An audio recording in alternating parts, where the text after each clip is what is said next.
Hello, this is Donovan Bigelow, and this is the fifth and final hour of infant development. I will divide this into two parts. Part two, the first four lectures were a large part one. Part two is entitled Maternal/Paternal Deprivation and the Autistic Spectrum. Part three will be Assessment, Prevention, and Treatment. With the recent changes in the Diagnostic and Statistical Manual and the expansion of the diagnosis of autism into an entire autistic spectrum disorder, we have a pretty dramatic increase in the numbers of children diagnosed with autism. That may be a function simply of the change in definition of autism and its expansion, as much as any increase in the actual number of cases. It isn't clear because we've changed the criteria now, so we're comparing in some ways apples and oranges. I think the first topic anyone has to address is things that are causing a bit of a political firestorm lately. The question of what causes autism. Is there any evidence that vaccines in any form are a contributing factor to autism? And the answer is no, none.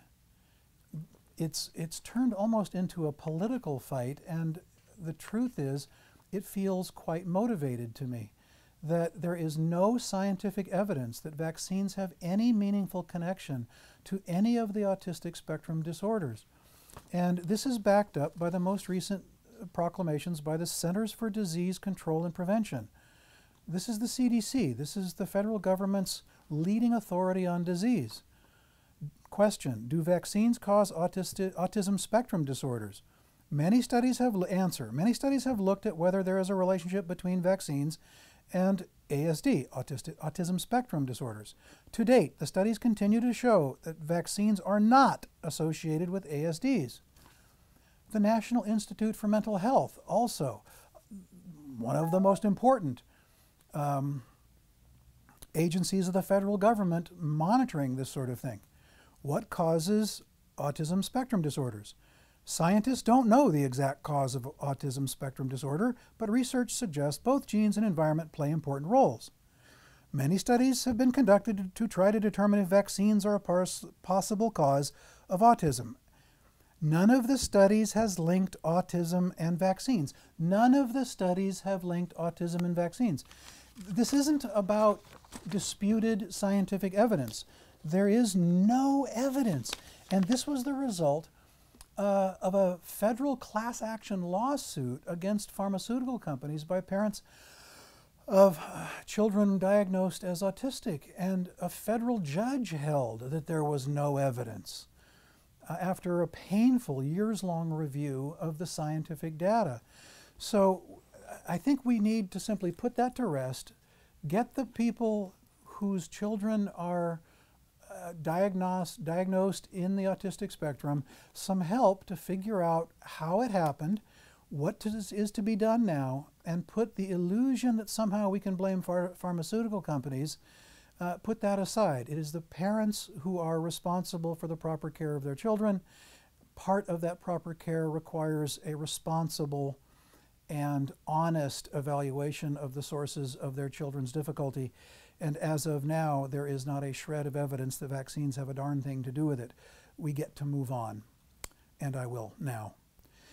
Robert Caper, in his great book, A Mind of One's Own, reinforces just how consistently we have underestimated the minds of very young children.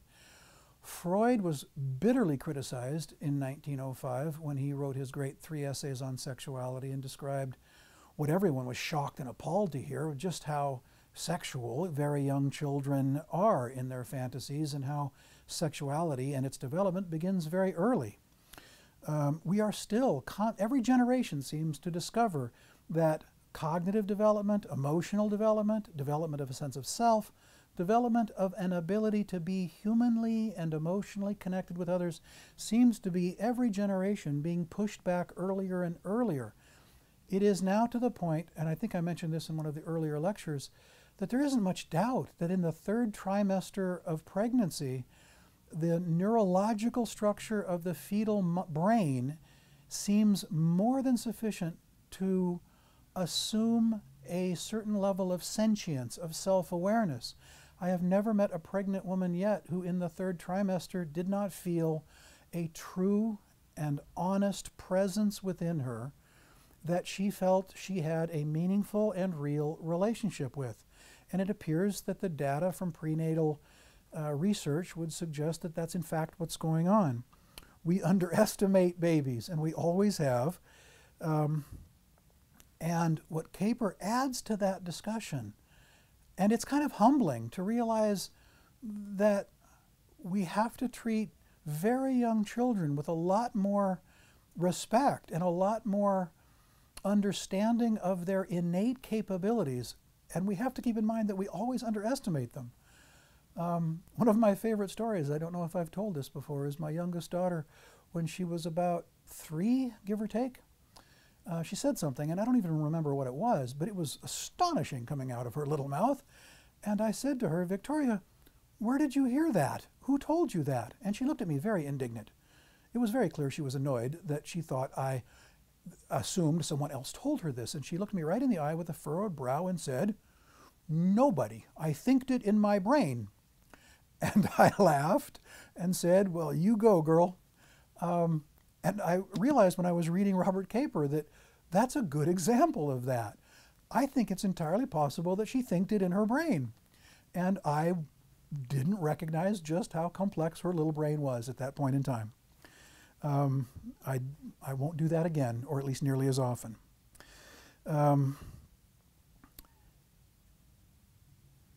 Caper points out, and I think rightly, that we don't need to worry about what babies know or what they don't know. What he's suggesting is, are they appropriately internalizing an ability to learn from experience? That is a different thing. One is a content question. What is a baby learning? What do they know? Are they taking in a learning process? Are they taking in the ability to learn from experience? And that, I think, is a great way to think about and to formulate the whole previous discussion of container and contained. Babies may seem to go from passivity and placid presence to almost uncontrollable rage or anxiety. The key is whether they have the ability to recontain. Can they soothe themselves? Can they be soothed with a mother's containing presence? The difference between ill and health, the difference between mental illness and mental health, may be that key factor. Can I feel great passion? Can I feel great feelings? Can I sometimes be nearly overwhelmed with anger, frustration, rage, every powerful emotion that we have? But can I fairly quickly contain that and come to think about it and understand it? The difference between health and illness is that ability. We all have intense emotions.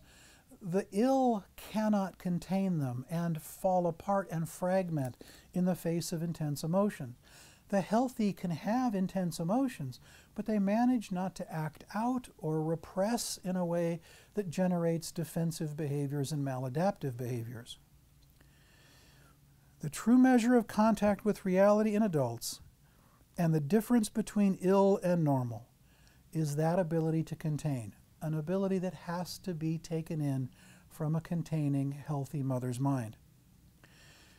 Caper suggests, and I think again rightly, that adult psychopathology is a non-progression from an abnormal state. What this means is, and I've said this I think in a different context, that virtually all adolescent and adult mental illness can be traced to some developmental derailment in the first 2 or 3 years of life. You don't catch depression like you catch a bad case of the flu in your 20s. You don't just fall apart. You were never put together in a stable way to begin with if at age 18, 20, 25 you become schizophrenic. The difference is you were simply held together artificially, and then when that was taken away, you fell apart. This is a central, almost revolutionary idea in mental health, I think, in the last 15 or 20 years, maybe longer than that, but it has not been adequately promulgated or made public. We still have the illusion that mental illness is too much like a medical illness, that we can acquire a mental illness like we acquire a disease. I think the research now, again, in 6 different directions, all pointing to the same thing. All mental illness issues find their source. All mental illness issues are derivatives of some particular derailment in that mother-infant attunement or lack of attunement in the first 3 years of life. I want to go back to Renee Spitz.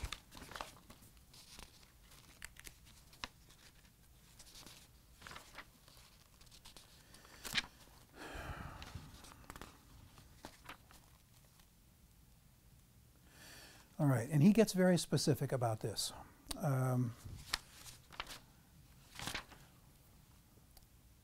In the mother-child relation, the mother is the dominant active partner. The child, at least in the beginning, is the passive recipient. This leads us to our first proposition. Disturbances in the maternal personality will be reflected in the disorders of the child. Second hypothesis. In infancy, damaging psychological influences are the consequence of unsatisfactory relations between mother and child. Such unsatisfactory relations are pathogenic and can be divided into 2 categories: improper mother-child relations and insufficient mother-child relations. I think this is the unpleasant and uncomfortable conclusion that one must draw when you understand that the dependency of the child is so total that it inevitably makes the responsibility on the parents just as total. And what Spitz suggests is a slightly different take than the other clinician, who now, Spitz comes up with 6 different styles of parental derailment. And I think if you listen to this carefully, examples will come to mind. I think it will be clear that Spitz is onto something here that we need to assess honestly and directly. A mother may experience primary overt rejection. This is similar to the other category of overt hostility. Primary anxious overpermissiveness. That also sounds familiar. Hostility in the guise of anxiety. Oscillation between pampering and hostility. Cyclical mood swings of the mother.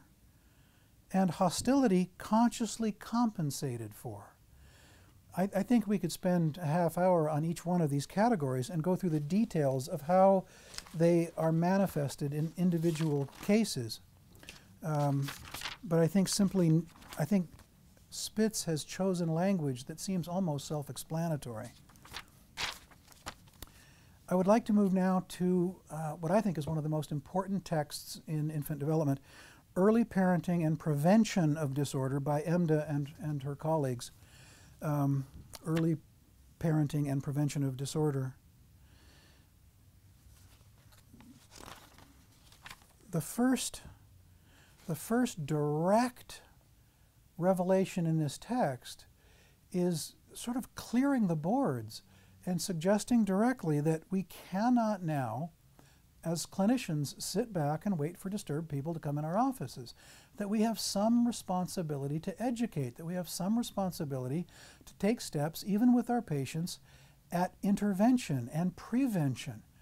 I think for the longest part, in especially psychoanalytic circles, there was this idea that we had to be a neutral blank screen, that we had to have evenly hovering attention, that we had to really be focused on the patient's discovery of his mental processes, and interventions of any kind were at the very least suspect, if not suggested to be an acting out on the part of the therapist that required more therapy for the therapist.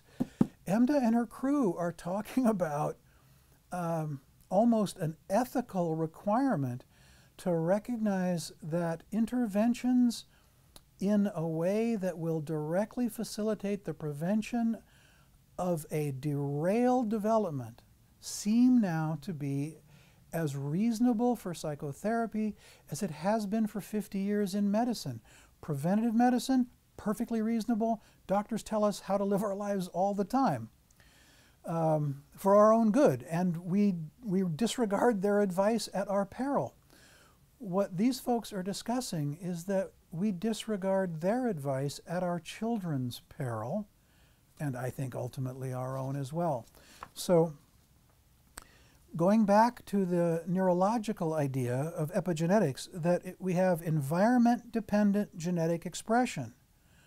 Seen at the neurological level, the environment of the mother, the environment of the home, the parents, is the evocative experience the child has that translates directly into neurological growth. The critical period of brain growth, the last trimester of pregnancy to the first 2 or 3 years of life, sees the brain double in size, more than double in size, with complex neuronal connections and the myelinization of neurons, increasing the ability to communicate among neurons. The entire brain gets sophisticatedly more complex, larger, and with more neuronal capacity, if and only if there's a loving atmosphere. Genetics and the environment, which is the mind of the mother and father, are inevitably interwoven, and that, here's how they describe it. Other science has included the extent to which early experience, dependent on parenting, influences genetic action important for survival and adaptation. Since the human genome has been mapped, it has been said that some of the most dramatic findings at the molecular level are pointing to the importance of the environment for regulating genetic expression of relevance for health and disorder, thus the study of epigenetics, of how genes are expressed and regulated by specific environments, is at the frontier of current science and has the potential for changing problematic environments for those individuals identified at genetic risk. Well, we now see children in homes without adequately containing parents as at genetic risk. They don't have an adaptive, nurturing, loving environment sufficient to evoke their genetic potential. Sufficient, and this is astonishing. Without that environment, their brains will fail to even approximate their potential in terms of size, volume, or complexity of interaction. Genetic risk now includes the atmosphere in the home early on. An astonishing revelation, I think. Now, this is where several different fields of study overlap. We have the neuropsychoanalysis, we have the neurology, neurodevelopment, neurological development. We also have the new fields of call it affect regulation, attachment theory. A guy named Fonecke has come up with this idea of mentalization as an element of those things.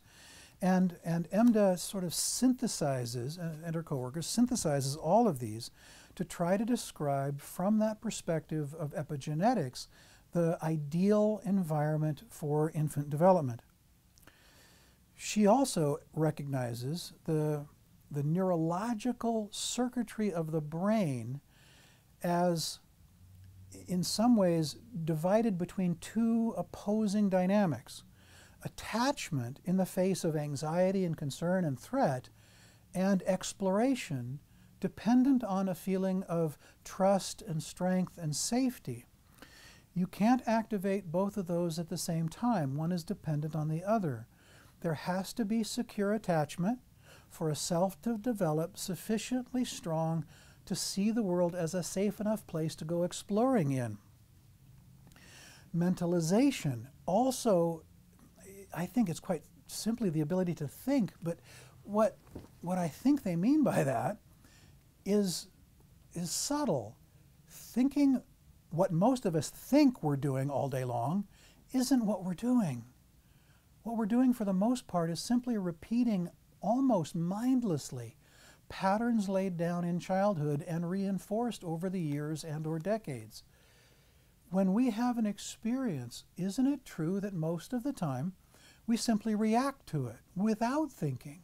How often are we truly mindful? There's a whole movement, a mindfulness movement, well, maybe they're onto something.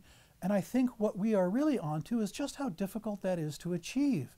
The ability to stop reacting internally and think and feel mindfully about what's going on internally, what's being evoked in us internally by what is actually going on externally, and how those two are interacting. That is mentalization. That is the ability to truly think. If we can't do that, then we are in that place again of concrete thinking, where feelings are facts and we react to situations in a way that cannot be adaptive. Can we symbolically use language? Can we think about our feelings, and can we think about the process of thought and not just mindlessly repeat a pattern that Freud understood was quite common? Back in his day, he actually called it the repetition compulsion. He had a sense that was almost biological. I think we understand now most people's tendencies to repeat the same patterns endlessly over and over again is the result of these internalized early patterns and of anxiety management with an insufficient container to develop into thinking. Here it is. If the emotion that dominates the infant's life from late prenatal period to the first 2 or 3 years, remember, virtually the entire infant's ability to communicate at every level is affective, is the interchange of emotional experience with the mother. If that is managed appropriately, it is then and only then that thinking flows out of that there is biology, and then emotion, and then thinking, and if we're lucky, then creativity. But if you do not contain the emotional process, if the child doesn't internalize an adequate container for his own or her own emotional dynamics, then thinking does not develop adequately out of that matrix of that emotional bedrock. Feelings come first. A 6-month-old baby is not thinking, does not have language, isn't using their left frontal lobe, which is where language and conscious awareness is. They are using their right frontal lobe, which is unconscious, affective, relating at that emotional level. And so we have to be clear. The way I've used this before kind of radically is that there's no such thing as a learning disorder. There are only disorders of affective containment that result in learning disorders. But the problem is not cognitive. The problem is always affective, emotional.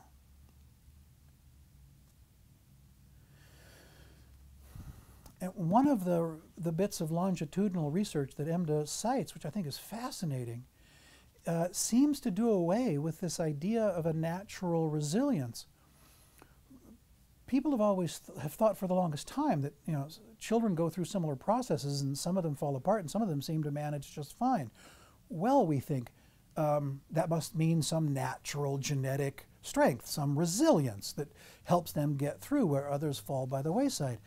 I think EMDA's research suggests that that isn't the case, that we all start malleable, we all start rather pliable, and those who get strong do so because they have in their lives some relationship that allows them to take in that containing ability. What EMDA and her crew found was that in researching the mental illness of adolescents, the ones who survived well, the ones who adapted, if you looked at their lives, what you found almost every single time was the presence in their lives of some attachment figure, some adult who was strong and capable and present to them in a way that allowed them to internalize. If they didn't internalize it adequately in their parental situation in early childhood, they got enough of it later on to overcome what would have been otherwise traumatic and long-term mental illness.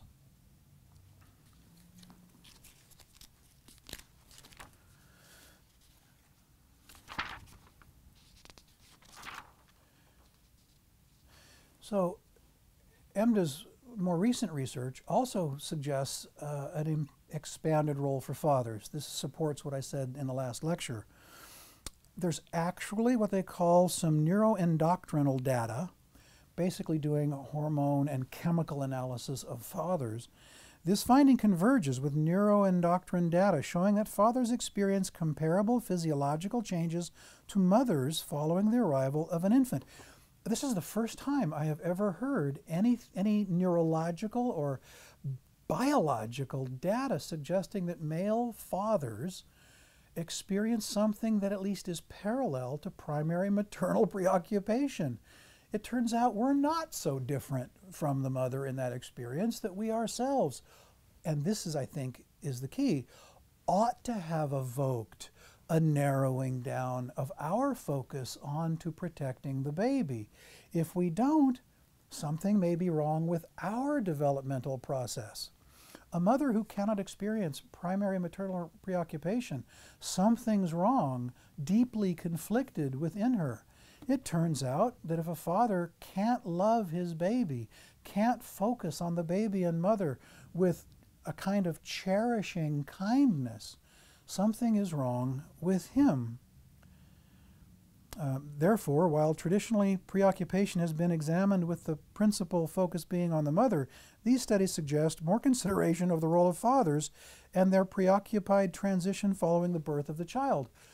It turns out maybe the gender differences between men and women on this issue are not nearly as wide as perhaps the research has shown up to now. I think in some ways that's almost funny. So, all right, now things are going to get a little complex. Dr. Rutter, R-U-T-T-E-R, wrote a book called The Qualities of Mothering.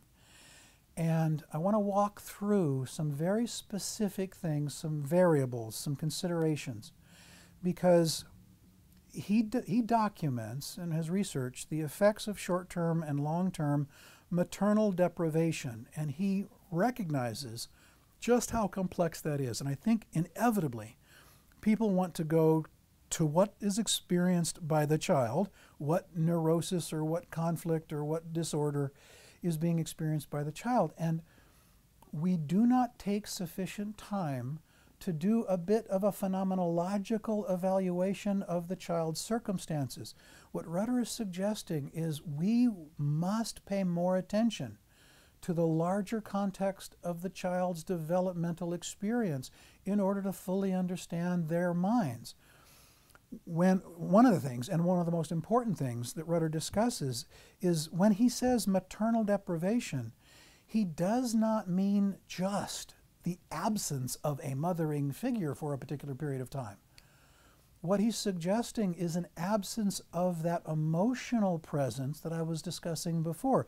He is perfectly comfortable saying a mother who is physically present but not emotionally available to contain the child's affective primary means of communication is subjecting the child to a pathogenic deprivation. The question is, let's look at the specifics of what has to be considered to determine how to fix it, how to avoid it. Remember, we're focused on prevention as much as anything now. And a reminder that we cannot just focus on the external experiences of the child. They may live in a lovely home. They may have all the latest gadgets and toys and food and fancy clothes.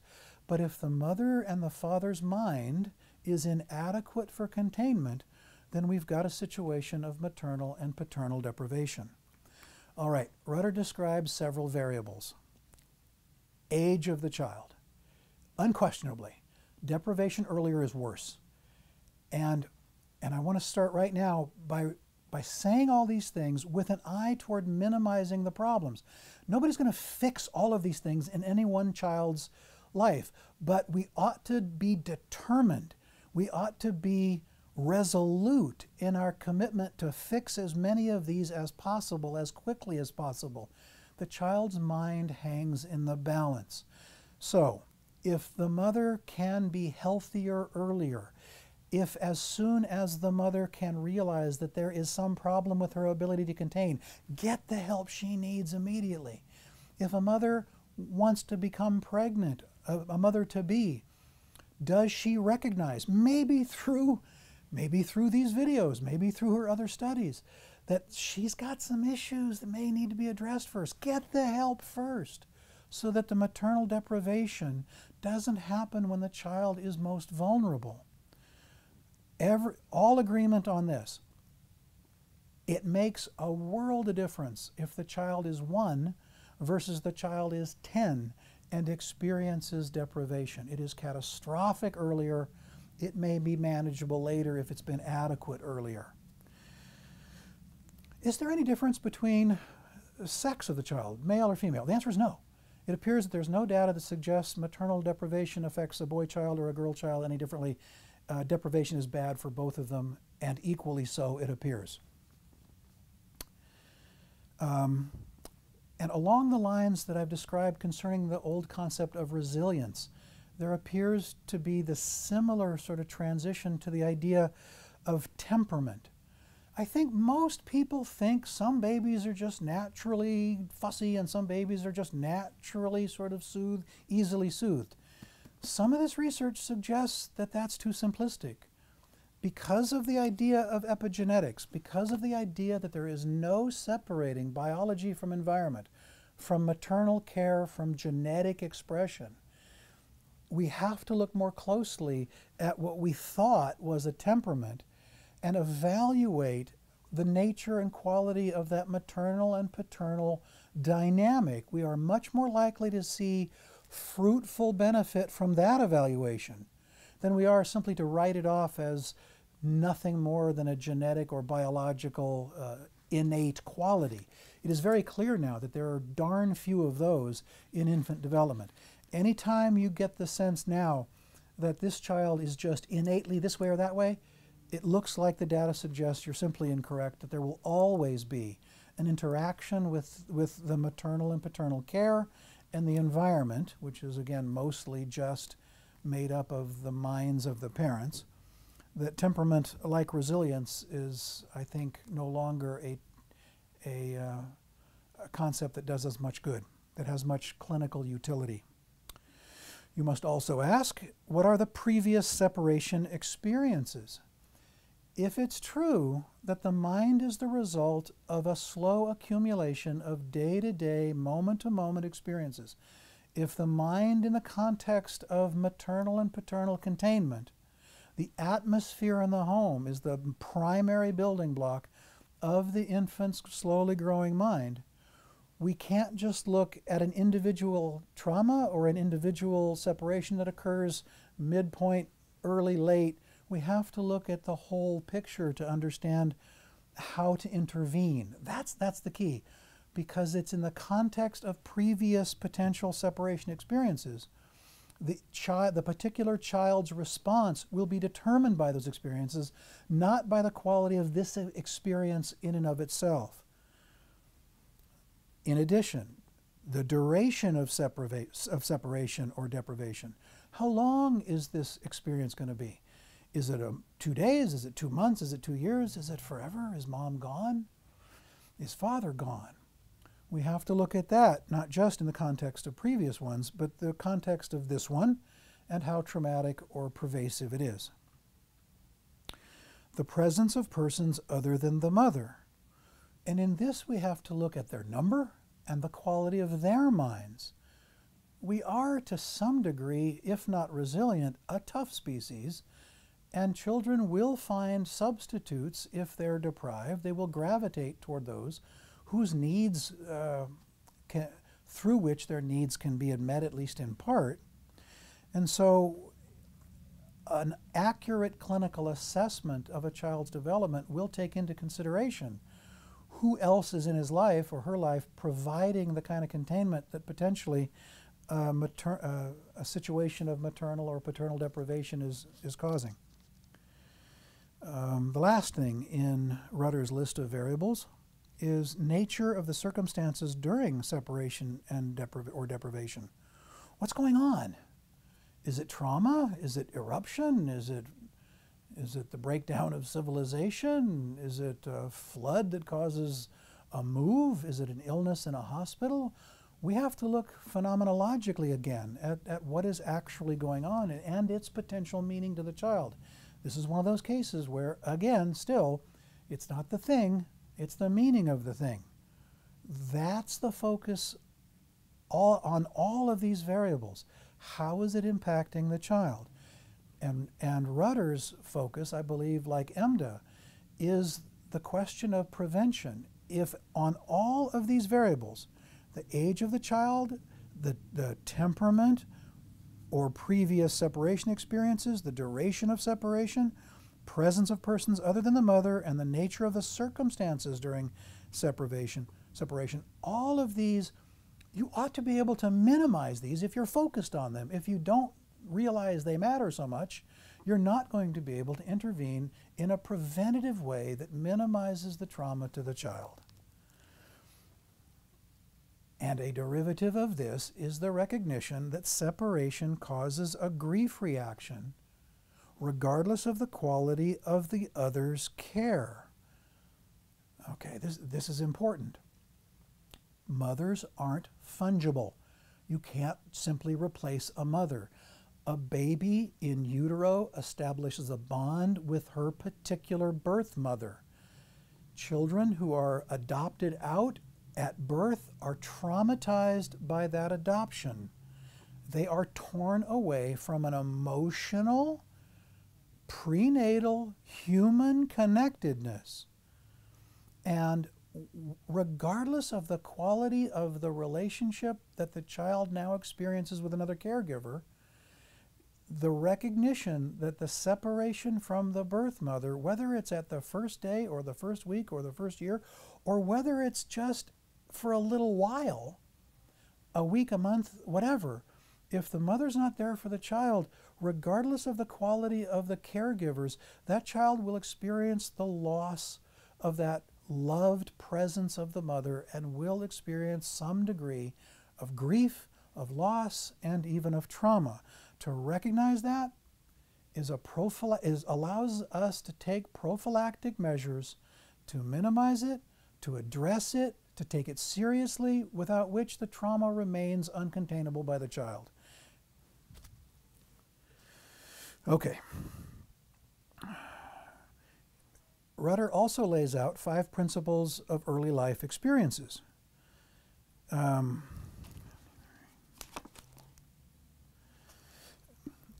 And he throws one conclusion out here. Let me get to this first. It may be concluded that disorders of conduct, personality, language, cognition, and physical growth have all been found to occur in children with serious disturbances in their early family life, which have been included under the rather loose general heading of maternal deprivation.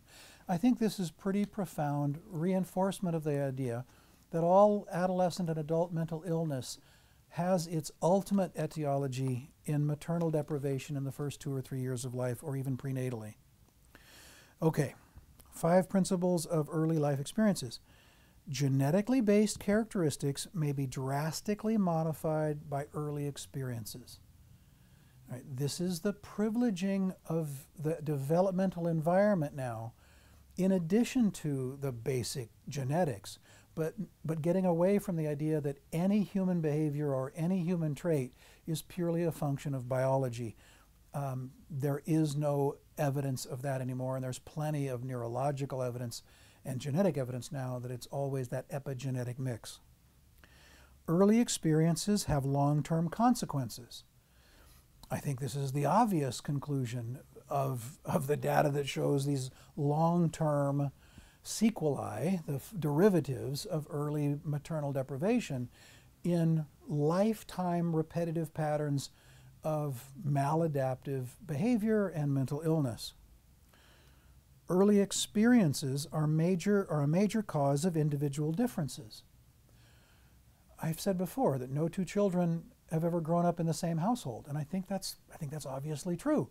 One child's experience coming after another is not in the same circumstances and will therefore internalize a different family atmosphere. Early experiences have multiple effects. We're not in a position now to trace in some linear way, but actually have to recognize that an accumulation of experiences will end up being multiply determinative of various behaviors in adolescent and adult life. This is making things very difficult to go back in any linear way and look for one cause of one human behavior. It doesn't appear to be possible anymore. You can't say, well, you know, he became a rooftop sniper because his mother dropped him on his head when he was 2. There is all of the data suggests human behavior is way too complicated to be explained in any simplistic linear way like that. And I think this is similar to the other. Age at which deprivation happens is critical. I think that's similar to the age of the child being essential. Okay. The most important variable with regard to behavioral development has usually been the quality of family relationships. He adds something to this. Parental discord, disharmony, and quarreling have been associated with antisocial and delinquent behavior in children. This is disturbing, and it also makes perfect sense. If the atmosphere in the home is filled with anger and frustration and resentment and hostility, much less overt violence, all of that is being taken in directly by the children. Parents who say, well, we never argued in front of the children, so they shouldn't have a problem, are delusional and are willfully delusional. They don't want to see just how traumatic their hostile emotional context is to the children.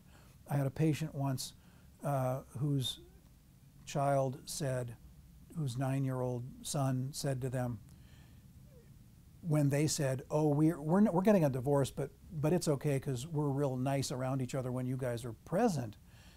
The little boy looked his mother in the eye and with unbelievable wisdom said, you fight with your quiet. And I think that is absolutely true. Children understand everything of what's going on in the household. You cannot lie to the children. Their innate emotional radar makes it impossible for the parents to pretend that parental conflict is not directly impacting the children, however they tried to hide it. You can't hide it. You gotta resolve these things among yourselves and within yourselves as parents, or you will be establishing a household to that degree, a bit of a poisonous emotional atmosphere which the children are directly taking in. Now here's the good news. It appears that there is some positive, optimistic research that says, despite the impact of these early periods, reversibility is a possibility. Now, there isn't much data on this, frankly. There's indications, there's hopeful indications. And it makes some sense. We are a tough species. We are, to some degree, resilient. We can fix problems, even serious ones, or at least go a long ways down that road if we can adapt, change the circumstances, get some therapy. That is the whole point of therapy, isn't it? Making the profound changes necessary to significantly change your life and its trajectory and to adaptively experience relationships in ways you couldn't before. So I guess the question is, is your glass half empty or half full? And the clinical answer is, well, of course, both those things are true. Derailment of the developmental necessity of containment in infancy will generate mental illness in adolescence and adulthood. And intervening with prevention and or therapy and or more loving containment later will go a long way to healing those wounds.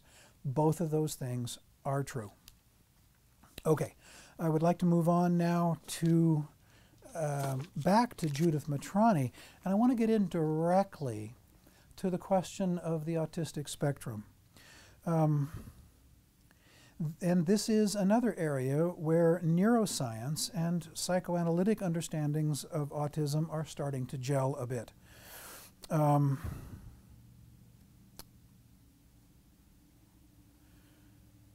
I don't think anyone can talk about the autistic spectrum without talking about Francis Tustin. if you do any research in this area, I think you'll find that she, though she has passed, sadly, there isn't anyone on the planet that I have ever heard of who, over the course of over 30 years of daily research and experience with autistic children and their parents, who's ever dealt with more autistic children and their parents than Frances Tustin. She certainly has written as many or more books on the subject than anybody else. She was a prolific writer, a dozen books at least, I think, hundreds of articles, and probably more actual face-to-face clinical experience with autistic children and the parents than anybody on the planet. So her work, I think, is uniquely situated as a source of great potential wisdom on the subject matter. What she had to say, because it's grounded in the deepest clinical experience, I think is most worthy of our attention. Matrani introduces her work, I think, in a very powerful way. The idea that one of the cores of autistic experience is the premature awareness of bodily separateness. Now, what does this mean? Autism being a reaction that is specific to trauma. What does that mean? Well, it looks like early experiences between the mother and baby, and I will get to an article by Rosenfeld that suggests this absolutely goes back to the prenatal period, that there is a fusion of identity, that the mother herself, not independent psychically sufficiently, becomes emotionally fused with the baby, even at the prenatal period, but certainly at birth and post-birth. And what happens is the baby and the mother become enmeshed in this oneness that is not a healthy relational dynamic, that the baby becomes enmeshed with the mother and does not experience the slow disillusionment of oneness, which seems early to be a healthy dynamic, but the mother's own mind always drawing the baby further toward a slow and gentle realization of its separateness, which is then recognized again slowly. But if the mother is fused, if their identities become intertwined in a way because of the mother's own developmental dislocation, then what happens is at some point very early, the baby is disrupted from that oneness in a way that is experienced as both a trauma and a terror and impossible to contain. And the autism being a reaction that is specific to trauma, it is literally experienced by the baby as a rending trauma that makes the relationship with the mother the most painful thing imaginable. The child then creates what they call an autistic shell to protect it from the very thing it needs the most in the world, and sadly, the thing that now has become the thing most painful in the world. And this self-isolation, this focus, this internalization of its intentionality is actually a defense against that trauma. Matrani goes on. Additionally, now there's been some significant neurological research on what she calls mirror neurons. This is the way she thinks that the brain is reacting to these developmental relational dynamics. So, assuming that empathy is the basic communicative link between the mothers and infants. Empathy. Okay, I think we get that. But if the mother isn't empathic in terms of the baby's needs because of her own, then that empathic link in some ways is deficient. Additionally, might a deficiency in the mother's capacity for empathy relative to the needs of a particularly sensitive newborn leave her baby both understimulated and frustrated in his attempts to engage with her? Remember how we have underestimated children. Babies do reach out. They do recognize their mothers. They do have some rudimentary sense of self that is reaching out in an attempt to connect. If that connection is frustrated, stymied, not met with a, as Eaton says, a projective identification welcoming object, Could it be that some infants, while initially lacking an active response from the mother relative to their individual needs, reflexively shut down their mirror systems? Perhaps this is the case when operation of such systems would be experienced as painfully unnecessary when human social connection is felt to be thwarted, unsatisfying, or even traumatic. And that's exactly what I just described. When the baby can't reach the mother, when the mother can't reach the baby because of her own developmental derailment. And this is the part that both Matrani and Tustin emphasize over and over. That doesn't make her bad. That doesn't make her evil or wrong or corrupt or blameworthy or deserving of hostile condemnation. There's no blame in this. There is responsibility, however, because it is so patently obvious that the absolute dependence of the baby inevitably puts the burden, the responsibility, overwhelmingly on the mother to reach out to the infant through her own empathic attunement. If she doesn't have it, she's got to get it and recognize where that responsibility is.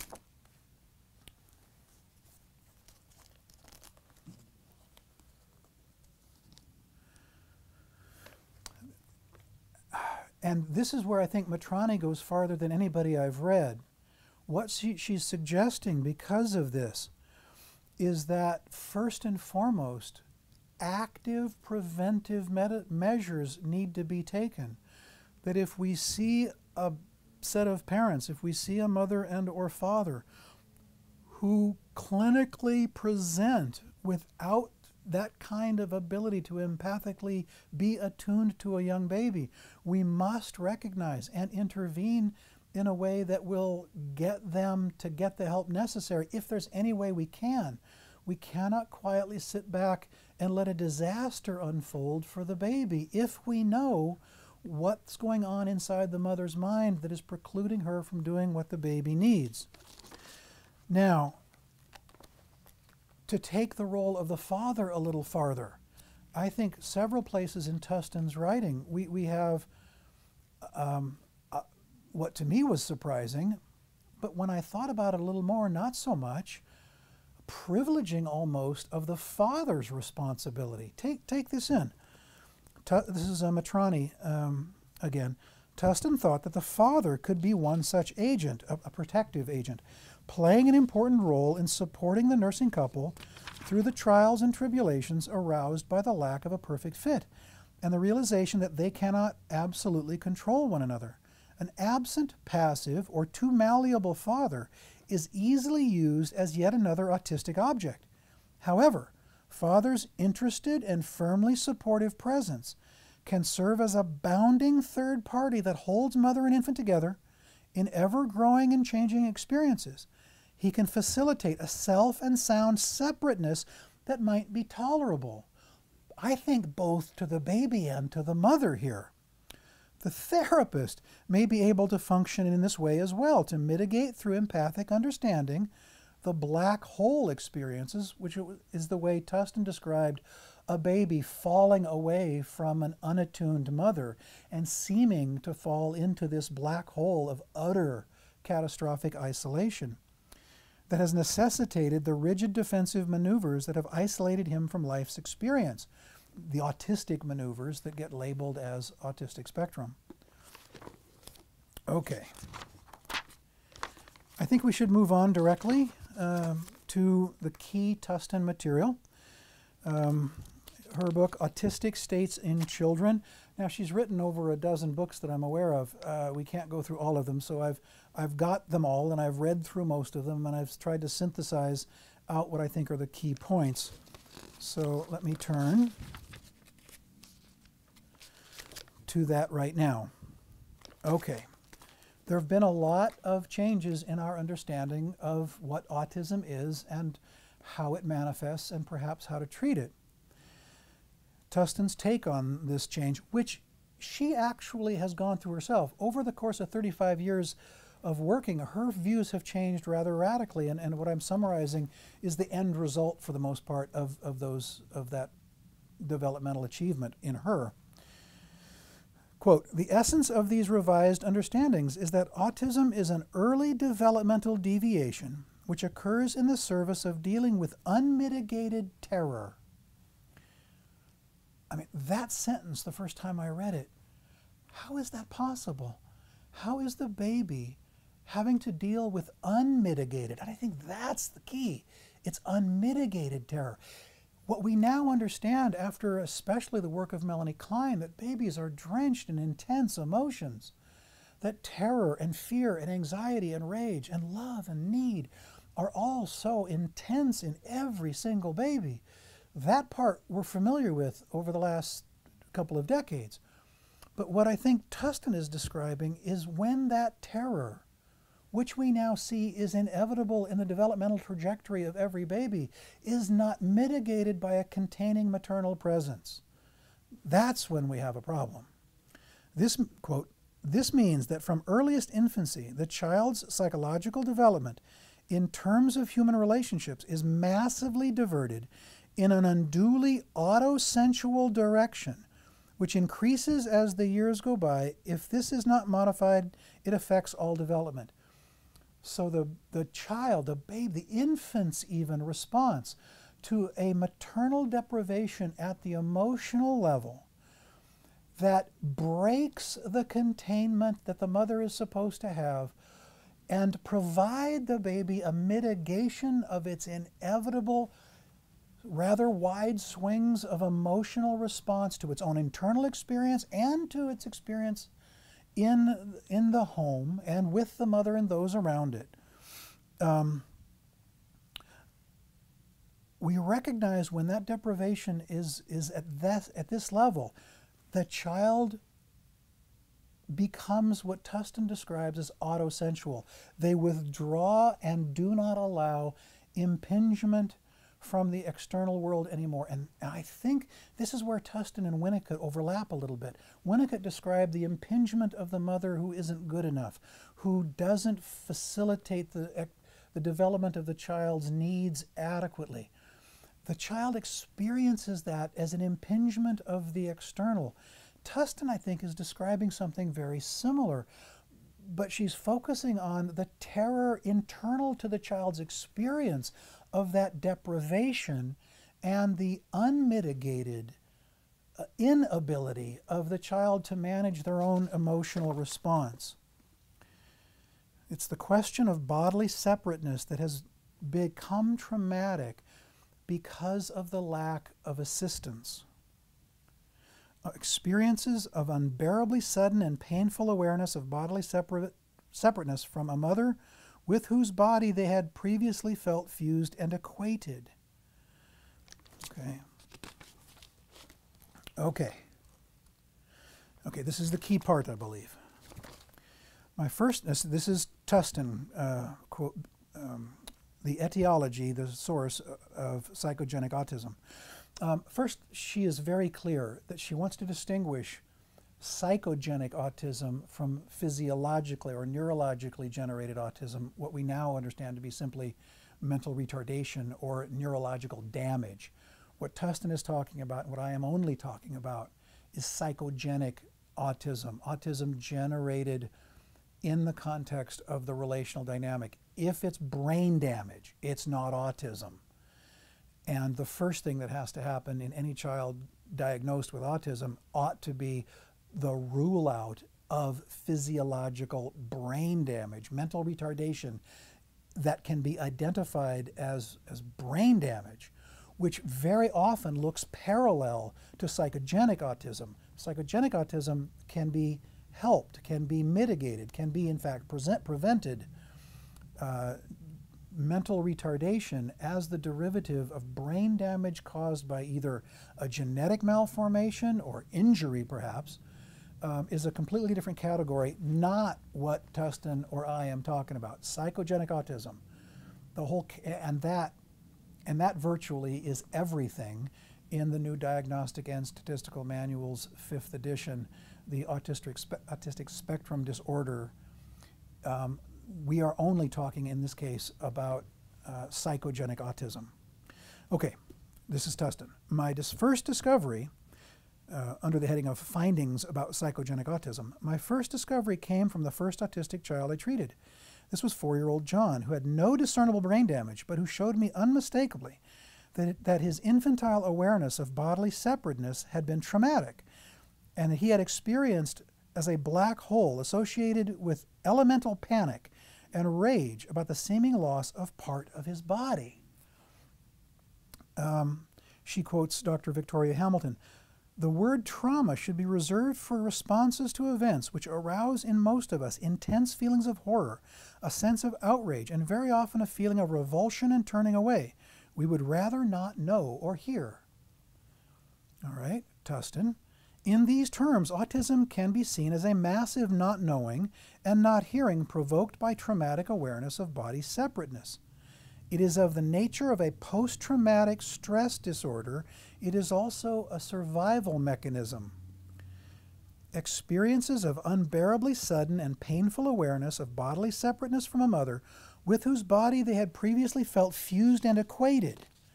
They had taken her bodily presence for granted. They only realized that it had been there when they felt it had gone. And again, how did that happen? Because the mother was too fused because of her developmental issues, and when separated traumatically. Okay, Tustin again. Autism became an impenetrable protection which shut out the frustrating and terrifying awareness of bodily separateness. But this prevented the development of a sense of individual identity, since awareness of bodily separateness is a necessary precursor for that development. The idea that we need the separation individuation phase of development, where unless we can see the mother as other, we don't have a sense of a developing sense of self. Shut that off prematurely, and the autistic child does not develop. Tustin again. I have come to see that the delusory state of fusion which existed prior to the catastrophic awareness of bodily separateness was not a normal early infantile stage, but an abnormal state with which both mother and child had colluded, and for which there may have been a genetic susceptibility in both of them, as well as environmental pressures which provoked it.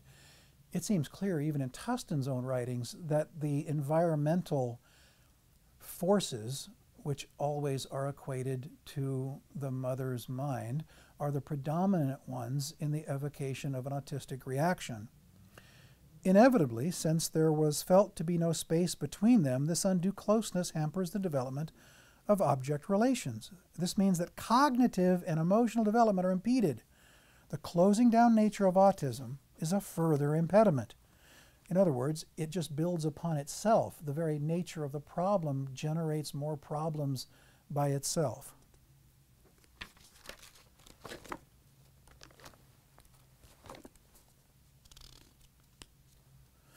Okay, and this is where Tustin sort of addresses the father's influence, which I think is absolutely profound. She cites another researcher. Rubens also hints at the dire effects which result from weakness of the father's influence. Clinical work shows that undue fusion with the mother's body and the resulting autism mean that the father's influence is lacking in an autistic child's psychological development, or rather the lack of such development. Such children do not experience the discipline of sharing the mother with the father. This means that excessive omnipotence is not checked. Underneath their passive exteriors, the often angelic appearance of autistic children are extremely wayward, willful, and tyrannical. Work with them brings home to us the value of the Oedipus complex in giving structure and discipline to the personality, whether this may be conceived of as a very early Oedipal situation as described by Melanie Klein, or as a pre-Oedipal situation as described by classical Freudians. Okay, I know I'm reading a lot here, but this language is so important and I think so revolutionary that I've got to get it right.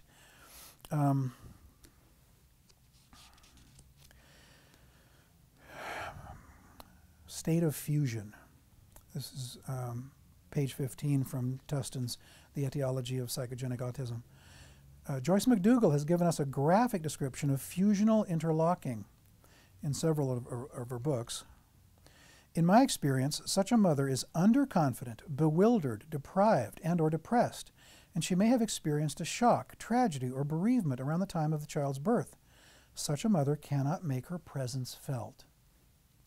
Some such situations have been operative in the early mother and infant fusion of autistic children I have encountered, although some of the children seem to have experienced the trauma of separateness at the moment of birth itself, the fetus having been unduly experienced by the mother as solace for her loneliness and sense of deprivation. Birth in such a situation was unusually traumatic for both mother and baby and precipitated a panic-stricken clinch, which, if not modified by subsequent nurturing, would result in the catastrophic consequences of feeling torn apart when awareness of bodily separateness could no longer be avoided. And I think that is the essence of autism. I think that's the essence of the relative functioning of the mother and father. And I would simply add that Rosenfeld adds in his text, Impasse and Interpretation, that this process appears to begin prenatally, that unconscious prenatal dynamics of the mother are in what he described as leakage, are leaked into the fetus. The phrase he uses is osmotic pressure. And the fetus ends up defending himself in utero against the psychic impingement of an already fusing or fused mother. And that the birth of the child, from the child's perspective, generates an immediate defensive reaction.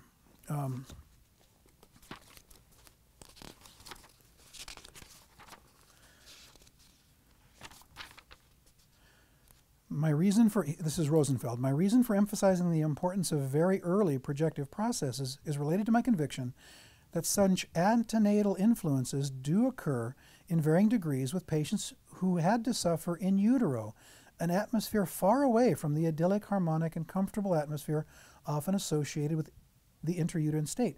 Children of mothers of this kind are from the beginning of life phobic about their mother. I read this and I was shocked. It seems impossible, and yet it explains so much. They are terrified that they may at any moment have to guard against something very frightening which is being forced into them. They need to block the mother's significance.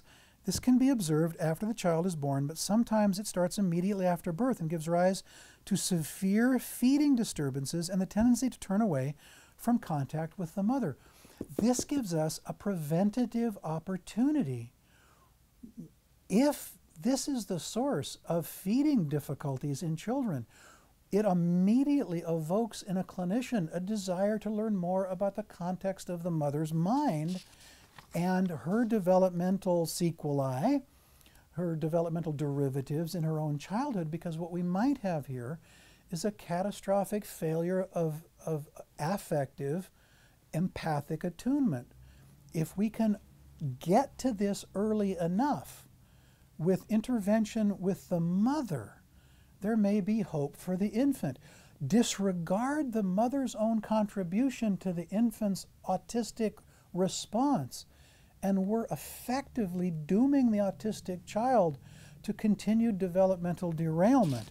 And that, Tustin suggests, is virtually a hopeless situation. If you don't know how it's broken, you can't fix it. What Tustin is suggesting is aggressive intervention on the, with the mother's psychic reality is going to be a necessary precursor to intervening with the child's autistic disorder. I think that much is plain.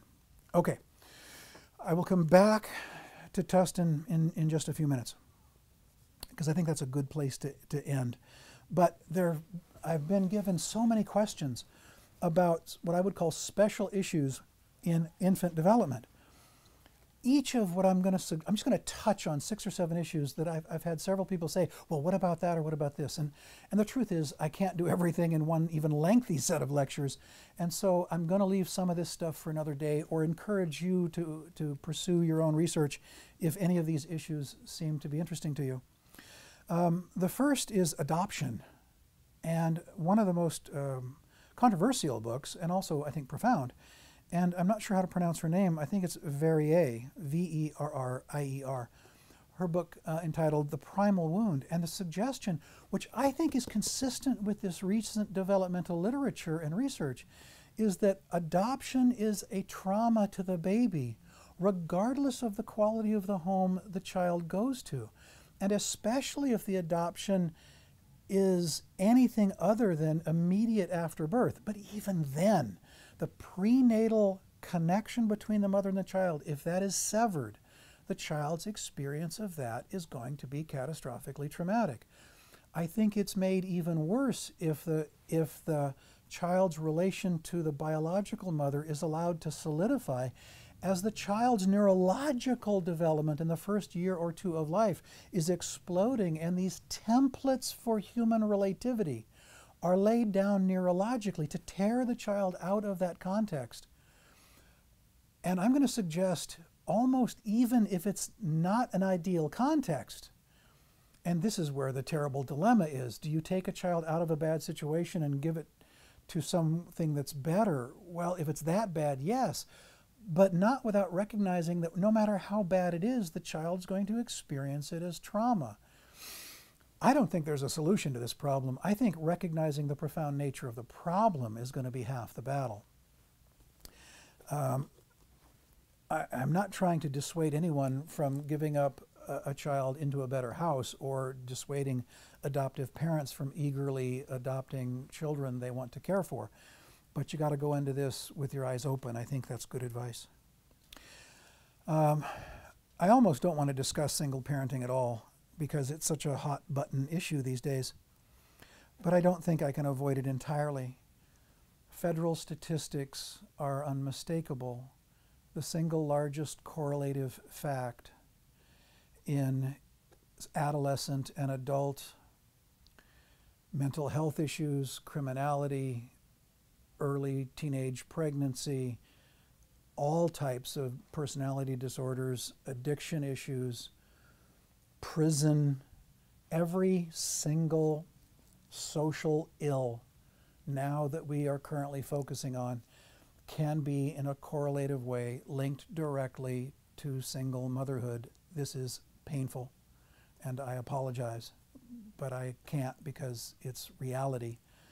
The problem appears that single mothers, despite some of their best efforts, are failing terribly to meet the children's needs.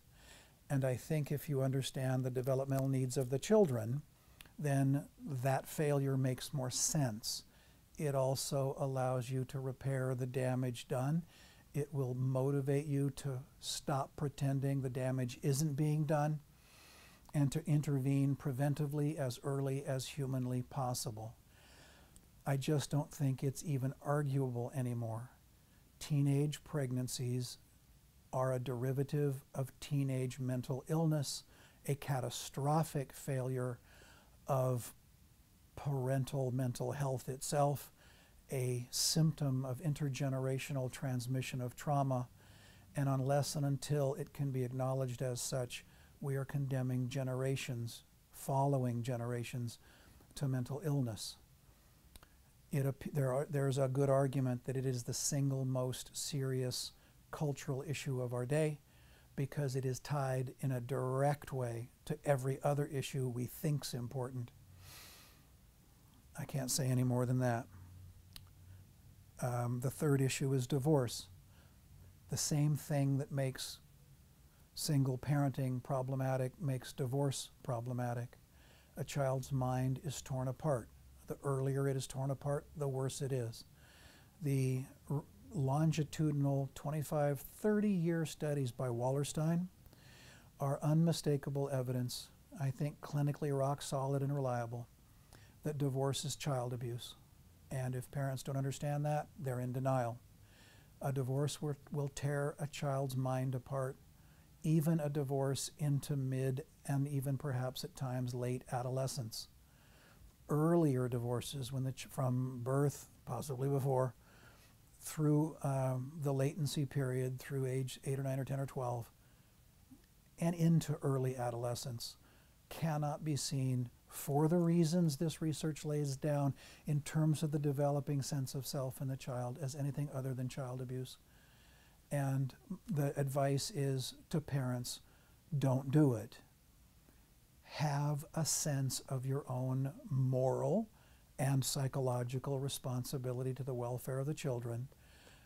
Develop your own self of self-awareness and responsibility. Heal yourself, heal each other. It is not good for the children to get a divorce. What needs to happen is the parents need to grow up and meet the commitments they made to themselves and to the children they brought into the world. That is the level and area where preventative psychology and therapy can most effectively be brought. If you must, divorce and recognize the trauma you're inflicting on your children and take the steps necessary to fix that as best you can. But if ever prevention is meaningful, it's in this area. Move mountains. Do what you have to do to get the help you and your partner needs to fix the developmental derailment in yourself that goes back to your childhood. If you cannot do that, then the second tier is to help the children through the recognized trauma that the divorce inevitably will be. There are premature babies and babies with medical issues that end up in the ICU. These are a whole category of issues I don't have the beginnings of the time to address, but they also must be recognized as a trauma. And I think in a lot of ICUs now with preemies, they're starting to realize that those babies must be held. They must be touched. They must be loved. Babies that don't have that kind of human connectedness never thrive as well as those that do. And I think this research is starting to make a difference in ICU units, prenatal ICU or preemie ICU units all over the country. Good. Some of the most, the next issue is daycare. And by now you're probably not going to be surprised that this research suggests that that's a problem. And again, we approach it with sophistication. We approach it using the 6 or 7 item analysis. What kind of daycare? At what age? What is the quality of the caregiver? What is the quality of the emotional relationship with the mother prior? How long is the daycare? All of these things must be looked at in a sophisticated matrix before we say this is good or that is bad. Probably the most profound researcher in the field is a woman named Menzies Lyth, Menzies-Lyth. I think we can say, based on this research, that babies, toddlers, put in daycare prior to the age of 3 are experiencing traumatic separation trauma from their mothers. Their brains, their identities are not yet fully grown, sufficient to handle that kind of trauma. And one must try to mitigate that damage once we realize that that's what's happening. Until probably the 3rd year, the sense of object constancy is not present, the brain growth is not sufficiently consolidated, the patterns of relational dynamic of the neurological structures are not yet in place in the right brain or the left, and to allow the child to experience that trauma, which will lay down neurological pathways that interrupt relational dynamics at the emotional level, right brain, unconscious, is developmentally derailing. I think that's a fair conclusion. Again, it's preventative. Figure out the situation you're in. If you didn't understand it before, now you do, and move to correct it as soon as possible. Lastly, on this list of special issues, alternate family forms. What does that mean? What about gay marriage? What about lesbian or homosexual men raising children? What about multiple layers of families? Humans are amazingly creative in their alternate family forms. That's the heading I made up. I didn't know how else to describe it. And utterly impossible to address all the possibilities at this point. Here's my answer at the broad level. Any family form that meets the child's developmental needs as understood in this literature is fine. Any family form that fails to do so in a good enough way is bad and shouldn't exist. I do not care what your political aspirations are. I do not care what your ideologies are. I do not care what you think you need for self-actualization. If what you're doing is hurting the children, then you're wrong. If the developmental needs of the children aren't the focus of your family form, then you are not only wrong, it is psychogenic trauma, pathogenic trauma that you are creating on these children. So I'm going to leave it open. That's the test. Is your family form sufficiently focused on the developmental needs of the children as currently understood in the developmental research? If so, have at it. Enjoy yourself. Do whatever it is you think is best and do what you want to do. But take an honest look at how your structure is affecting the developmental needs of the child before you celebrate your diversity. Okay. Let me jump to the Tustin material. And I think I can summarize the autistic spectrum this way through the researches of the most knowledgeable researcher in autism ever. Okay, here we go. This is The Protective Shell by Tustin. And she's got this headed under corrections to misconceptions. She says, for example, let me just do the whole thing. The mistaken idea that all autistic children have been unloved as infants has led to an overemphasis on environmental causes, as well as to an overindulgent attempts to remedy their autistic condition. This notion that the autistic child has not been loved as an infant was first promulgated by Leo Kanner, who wrote of the mothers of such children as being cold and intellectual. Also Dibbs, the autistic child described by Virginia Axline, was obviously unloved and unwanted. But this has not been the case with all autistic children. For example, all the autistic children, now this is the key. She says, for example, all the autistic children I have worked with had mothers who were depressed when the child was a young baby. But they wanted the baby and had not been unloving, although their attention probably left much to be desired because of their depression. There is no more important paragraph in autistic spectrum research than that one. These mothers weren't unloving. They weren't refrigerator mothers. They weren't hostile. They weren't mean-spirited. They weren't willfully withholding. They were depressed and therefore unable to empathically attune to their babies, possibly in utero. That is the problem. That is the source, according to Tustin, I believe, of the autistic response to that traumatic separation and the erection of an autistic shell. The mothers weren't there to contain the babies in a way that facilitated the baby's trusting willingness to explore the world and stay in relationship.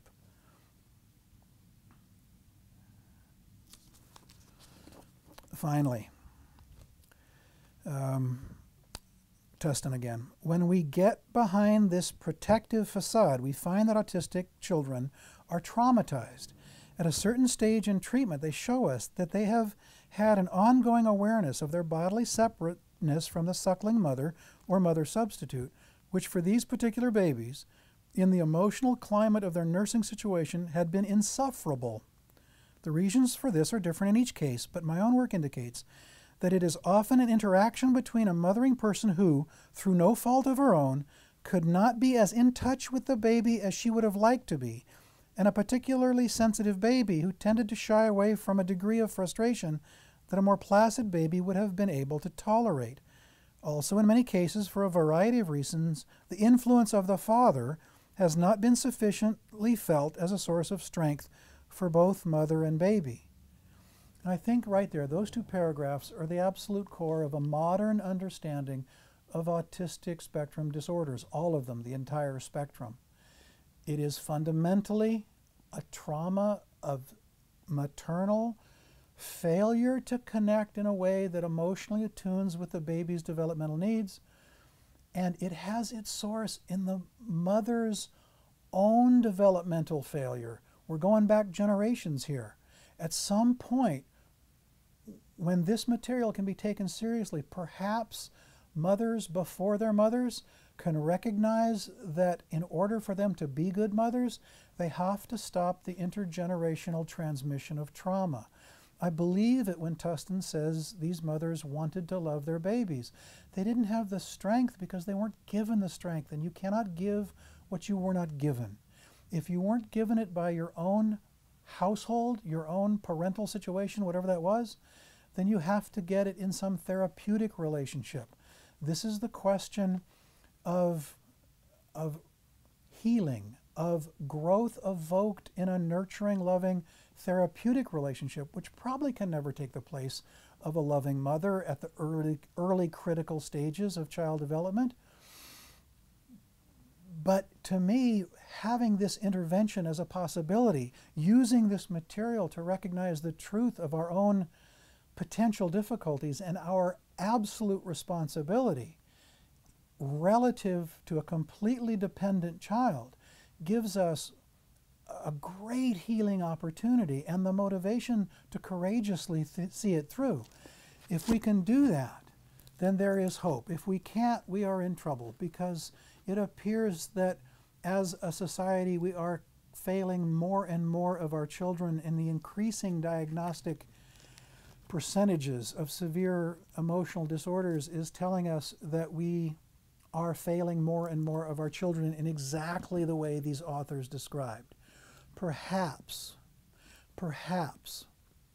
if enough people understand this material and proactively and preventatively get the new mothers or the older mothers or the children or the adolescents or the adults of the folks who didn't get what they needed initially, the help they need now, then we can possibly repair the damage and move generations into healthier, loving experiences of life and of relationships and of a self that has mastered trauma and can move into creativity and love in a healthy way.